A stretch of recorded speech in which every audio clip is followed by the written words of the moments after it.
The Princess and the Pea. Once upon a time, in a kingdom far away where mountains touched the clouds and rivers ran clear as crystal, there lived a young prince who was loved by everyone in his land. His name was Prince Alexander, and he had a kind heart, a good sense of humor, and a deep sense of responsibility toward his people. He helped farmers during harvest time, visited the sick, listened carefully to his advisors, and worked hard to make his kingdom a better place for everyone. But despite all his good qualities and all his royal duties, Prince Alexander was lonely. His parents, the king and queen, had begun to worry about him. The prince was old enough now that he should be thinking about marriage, about finding someone to share his life with and eventually help him rule the kingdom. But Prince Alexander had a particular challenge that made this difficult. He wasn't looking for just any princess. He wanted to marry a true princess, someone who understood what it meant to be royal not just in title but in character and sensitivity. He wanted someone who could feel the needs of their people deeply, someone whose heart was tender enough to notice the small things that others might miss, someone who would care about a kingdom and its people with genuine, heartfelt compassion. The problem was that in those days, there were many young women who called themselves princesses. Some were princesses by birth, daughters of kings and queens from neighboring kingdoms. Others claimed to be princesses, but might have been the daughters of wealthy merchants or nobles who wanted to improve their standing. And some, sadly, were pretenders who weren't princesses at all but hoped that if they dressed elegantly enough and spoke properly enough, no one would question their claims. In a world where appearances could be deceiving, how could Prince Alexander know who was truly a princess in the way that mattered most to him? He traveled to many kingdoms, meeting princess after princess. They were all beautiful, all well-mannered, all educated in music and dancing and languages. But something always felt wrong to the prince.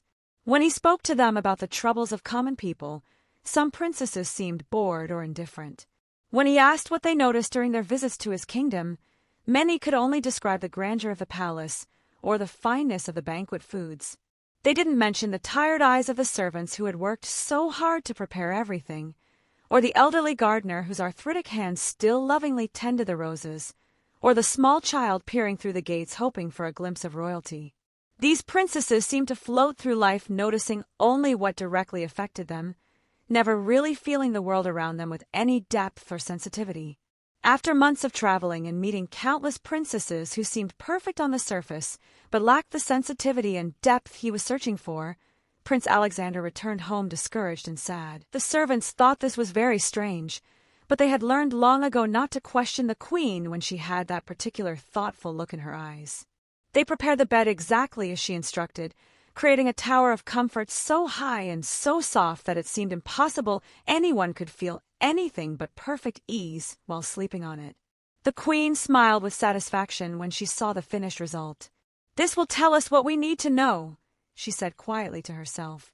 When Princess Sophia had bathed and warmed herself and eaten some hot soup, she was shown to her room for the night. Her eyes widened when she saw the extraordinarily tall bed. "My goodness," she said with a small laugh. "I'll need that ladder just to reach my pillow. I've never seen such a magnificent bed. You're all so kind to go to such trouble for an unexpected guest."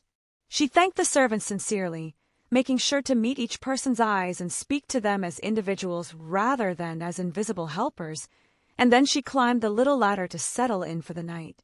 The mattresses were indeed incredibly soft, the quilts were warm and light as clouds, and Princess Sophia was exhausted from her long, cold journey through the storm. She should have fallen asleep immediately and slept like a rock until morning. But something was wrong. She couldn't quite identify what it was at first, but she felt uncomfortable.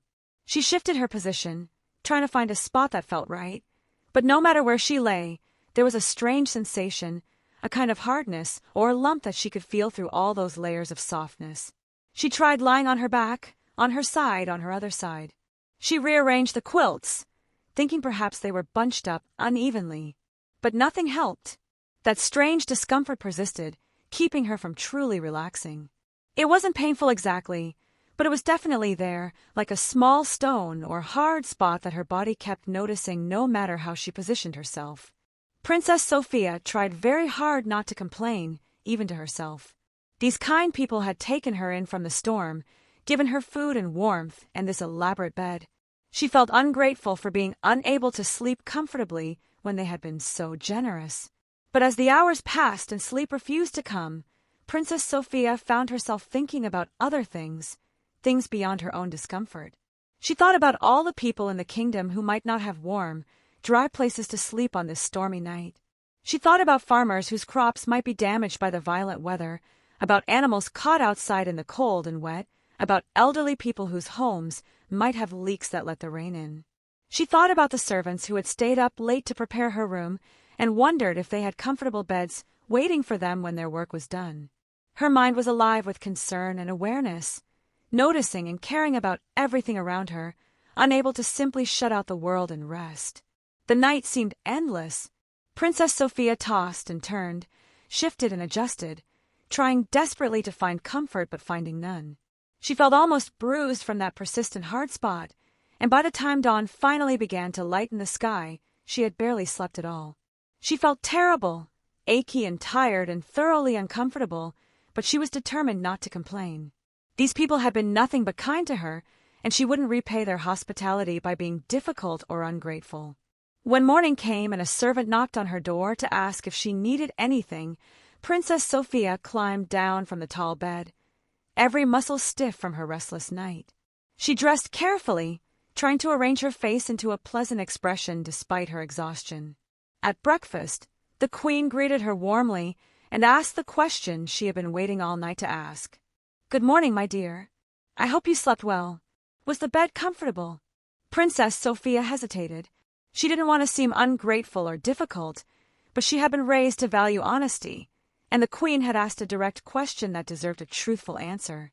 "Your Majesty, you've been incredibly kind to me, and I'm deeply grateful for your hospitality," she began carefully. "The bed was certainly the most elaborate I've ever seen, and you went to such extraordinary trouble to make me comfortable. But I must confess, though I hate to seem ungrateful, that I barely slept at all last night. There was something in the bed, some hard spot or lump, and I could feel it no matter how I positioned myself. I feel almost bruised this morning. I'm so sorry to complain after all your kindness, but you asked, and I cannot tell anything but the truth." The Queen's face broke into the widest, most delighted smile that Princess Sophia had ever seen. The prince, who had been sitting quietly at the breakfast table, looked up in surprise at his mother's expression. "My dear child," the Queen said with obvious joy, "you have nothing to apologize for. In fact, you've just proven something very important. You are indeed a true princess, exactly the kind of princess we've been hoping to find." Princess Sophia looked confused. "I don't understand, Your Majesty. What did I prove? That I'm difficult to please? That I complain about kindness? I assure you, I'm not usually so troublesome." But the Queen shook her head, still smiling. "Let me explain. Last night, before you arrived in your room, I placed a single tiny pea underneath 20 mattresses and 20 quilts. Only someone with extraordinary sensitivity, someone who feels things deeply and notices what others might miss, could possibly have felt that tiny pea through all those layers. A true princess has this kind of sensitivity, not just physically but in all aspects of life. You noticed the servants' kindness and spoke to them as people. You worried about others affected by the storm, even while you yourself were uncomfortable. You told the truth even when you were afraid it might seem ungrateful. These are the qualities of someone whose heart is genuinely tender and whose awareness of the world runs deep." Prince Alexander, who had been listening to this entire exchange with growing interest and wonder, stood up from the table and approached Princess Sophia. He had noticed, even during breakfast, how she had thanked the servants warmly, how her eyes had shown concern when she heard that part of the garden had been damaged by the storm, how she had asked thoughtful questions about the kingdom and its people. And now, learning that she had felt a single pea through 20 mattresses and 20 quilts, he understood that this was someone whose sensitivity and awareness were exactly what he had been searching for. "Princess Sophia," he said, his voice warm and sincere, "I've been traveling for months meeting princesses from every kingdom, looking for someone who possessed the kind of deep sensitivity and genuine compassion that I believe makes a true princess. Someone who notices what others miss, who feels things deeply, who cares about the world and the people in it with real, heartfelt concern. My mother is right. You've proven that you possess these qualities. Would you consider staying with us for a while, so that we might get to know each other better?" Princess Sophia, who was still trying to process the fact that her sleepless night had been an intentional test, looked from the queen to the prince and saw in their faces genuine kindness and understanding. She had been traveling precisely because she, too, had been searching for something real, for people in a place where sensitivity and compassion were valued rather than seen as weaknesses. "I would be honored," she said softly. Over the following weeks and months, Prince Alexander and Princess Sophia spent time together, and they discovered that they understood each other in ways that went beyond words.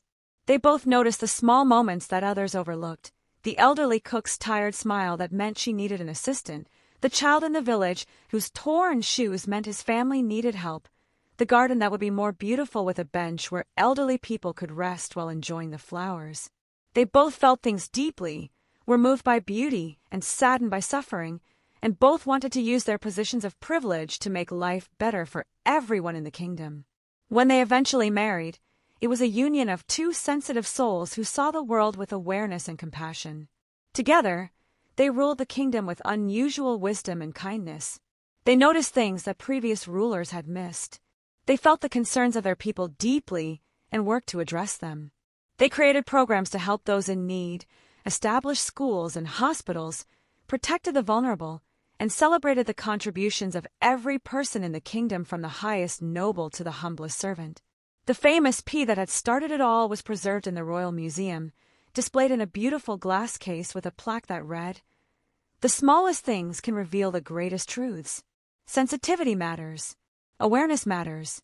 The ability to feel deeply and notice what others miss is not a weakness but a precious gift." People would come from far and wide to see this tiny dried pea and to hear the story of how it had proven what truly made someone a princess. Princess Sophia never forgot that uncomfortable night on the tall bed, and she never forgot the lesson it represented. She taught her children that sensitivity was something to be valued and developed, not hidden or suppressed. She encouraged them to pay attention to small details, to notice how others were feeling, to be aware of the world around them in all its complexity and beauty. "Some people," she would tell them, "go through life like they're sleeping on 20 mattresses, never feeling anything beneath the surface, never noticing the small but important details, never really aware of the world around them. But if you stay sensitive, if you keep your heart tender and your awareness sharp, you'll feel the peas that others miss. And those peas, those small details that others overlook, often matter more than you might think." And so the kingdom flourished under rulers who felt deeply, noticed carefully, and cared genuinely about every aspect of life around them. The story of the princess and the pea became not just a tale about proving royal blood, but a lesson about the value of sensitivity, awareness, and the ability to feel things that others might miss. It taught that being affected by small things isn't weakness or fussiness, but can be a sign of depth, awareness, and a heart that's truly alive to the world. And it reminded everyone that sometimes the smallest tests reveal the most important truths, and that paying attention to details, being sensitive to your surroundings, and maintaining awareness of the world around you are qualities that matter far more than any crown or title ever could.